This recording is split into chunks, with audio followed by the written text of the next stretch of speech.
Generative design is a design exploration process to quickly generate and evaluate high-performing design alternatives. Until now, many generative design tools have been hard to use because they required our customers to know how to code, understand special terminology, or know how genetic algorithms work. Now you can use generative design directly in Revit to quickly generate design alternatives based on your goals, constraints, and inputs. Generative design provides a set of sample study types to demonstrate how this tool can be used to generate outcomes for design challenges.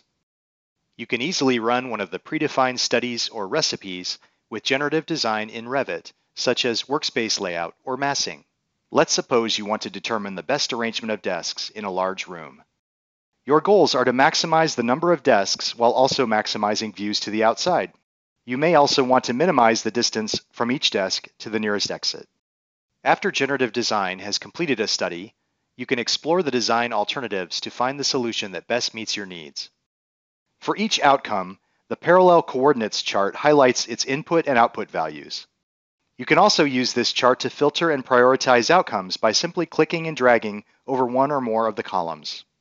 Another way to review and analyze outcomes is through a scatter plot. You can use this chart's options to change the criteria used for the X and Y axes and format the outcome values. Once you've selected the outcome you'd like to implement in your model, simply select that outcome and click Create Revit Elements. The design change will appear in the model immediately. As you can see, this sample study helped me arrange the placement of desks in a large office room, giving me an optimal layout corresponding to my design goals. There are two other studies or recipes ready to be used. Maximize window views.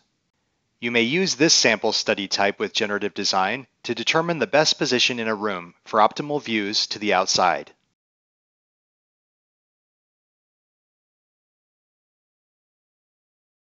Three-box massing.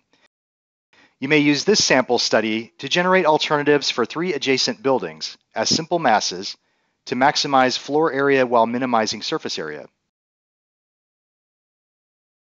Start using generative design in Revit today to quickly evaluate design options and save time with automation.